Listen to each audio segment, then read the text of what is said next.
물고기가 봄철에 자주 걸리는 계절 질병이 있습니다. 특히 구피나 베타에게 잘 걸리는 이 질병에 대해서 알아보고 예방 및 대처 요령에 대해서 말씀드릴게요. 네, 안녕하세요. 원스파입니다. 물생활하다 보면 꼭 계절이 변할 때 물고기가 많이 죽는 걸 볼 수가 있습니다. 봄도 물고기가 잘 죽는 계절 중에 하나인데요. 마치 사람처럼 이 환절기에 감기 같은 질병이 꼭 한 번씩 옵니다. 봄에 오는 대표적인 질병 중 하나는 바로 솔방울병입니다. 주된 증상으로 육안으로 확인할 수 있는 것은 비늘이 솔방울처럼 서면서 배가 빵빵해지는 증상을 보이고, 또 안 보이는 곳에서는 뱃속에 장기가 기능을 발휘하지 못하고 괴사가 되기도 하며 항문과 아가미 쪽에 붉은 염증 같은 것이 생기기도 합니다. 이 솔방울병은 한번 걸리면 치료가 매우 어렵고 폐사율도 굉장히 높은 질병이에요. 사실 솔방울병이 봄에 걸린다는 과학적 데이터는 딱히 없는데, 제가 수년간 수천 마리의 물고기를 기르고 분양해드리다 보니까 저희 연구소의 빅데이터상 솔방울병이 거의 80% 이상 봄철에 걸린다는 것을 발견했고, 다른 분들도 솔방울병이 봄철에 걸리는 질병으로 알고 계십니다. 가을에서 겨울로 넘어가는 계절에 백전병의 발병률이 굉장히 높죠. 이러한 사실로 미뤄봤을 때 백전병과 솔방울병은 모두 수온의 변화가 심한 계절성 질병으로 추측할 수가 있습니다. 백전병은 갑자기 수온이 빠르게 내려갔을 때, 솔방울병은 갑자기 수온이 올라갔을 때 더 잘 걸린다고 볼 수도 있겠죠. 이 두 질병 다 균에 의한 전염성 질환입니다. 솔방울병은 전염력이 좀 더 약하다고 보이기도 하는데, 정확히는 에로모나스 하이드로필라라는 균에 감염된 것으로 전염력이 약하나마 있다고 봐야 됩니다. 그래서 치료 전에 반드시 격리가 선행되어야 되죠. 어쨌든 솔방울병은 육안으로 증상이 확인되면 상당히 치료가 어렵습니다. 그렇다면 가장 중요한 것은 예방이겠죠. 먼저 본질적인 예방법을 가장 중요한 두 가지만 알아볼게요.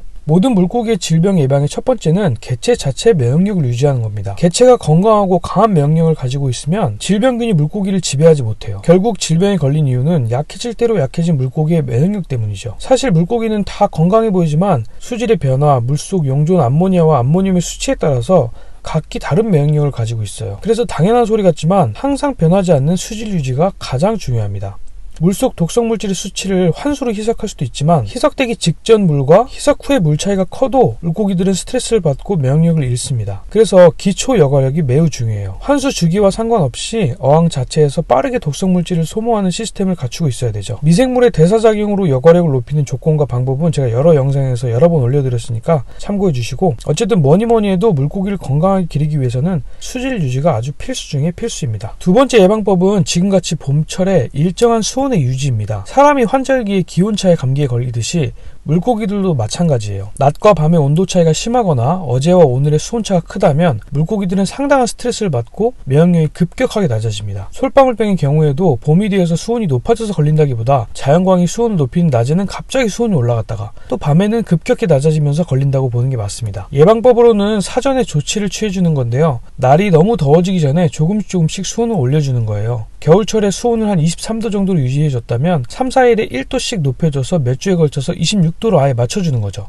물고기들은 천천히 변하는 수온이나 수질의 변화에 꽤 잘 적응하는 편입니다. 문제는 갑자기 변하는 온도죠. 이렇게 사전에 수온을 좀 올려두면 날이 더워져도 수온은 26도 선에서 유지가 될 수가 있고, 물고기들은 갑자기 변하는 수온을 겪지 않아도 되죠. 네, 여기까지 예방법 두 가지를 한번 알아봤고, 이제 치료법을 한번 알아보겠습니다. 아까 말씀드린 대로 솔방울병의 치료는 참 쉽지가 않습니다. 하지만 아예 안 되는 것은 아니니 한번 알아볼게요. 먼저 저는 경험적으로 화학약품의 약욕을 불신하기 때문에 약욕에 대한 방법은 언급드리지 않겠습니다. 약욕의 방법이 궁금하신 분들은 엘바진, 네오테라 등으로 검색하시면 자세한 정보를 얻으실 수 있어요. 먼저 증상이 확실해진 개체는 빠르게 격리하는 것이 좋습니다. 그리고 아직 질병이 확인되지 않은 개체들이 있는 본 어항의 물은 한 50% 정도는 환수해주는 거 좋아요. 이게 이제 잔류하고 있는 질병균의 밀도를 희석해주는 효과가 있거든요. 그리고 격리한 질병 걸린 개체는 수온을 아주 천천히 올려주는 게 좋아요. 저는 한 28도, 9도까지도 올려줍니다. 그리고 암막 등을 활용해서 빛, 소리, 진동 등 어떤 스트레스도 없는 환경을 조성해 주는 거예요. 이 방법은 사실 아무것도 안 해주는 것 같지만, 물고기가 힘이 좀 있는 개체라면 자가 면역력으로 스스로 치유되는 경우가 상당히 많습니다. 이렇게 온도를 높여주고 물고기가 심적으로 좀 진정이 되었다면 천일염으로 소금용을 진행해 줄 수 있습니다. 최종적으로 0.5% 농도를 맞춰주는데, 증세가 심각할 경우에는 1%까지도 해줄 수 있습니다. 다만 저의 경우에는 0.5%의 소금용 농도를 한 번에 넣어주지 않고 4-5시간에 0.1%씩 천천히 천천히 나누어 넣습니다. 그렇게 하다가 0.3% 정도의 증상이 완화되는 것이 관찰될 경우에 그 상태로 천일염 추가를 멈춥니다. 계속해서 반복해서 말씀드리지만 물고기는 물의 상태 변화에 매우 예민하고 힘들어해요. 소금력도 마찬가지로 경도를 조절해서 삼투압 과정 속에 이제 균을 박멸하는 그런 방법이거든요.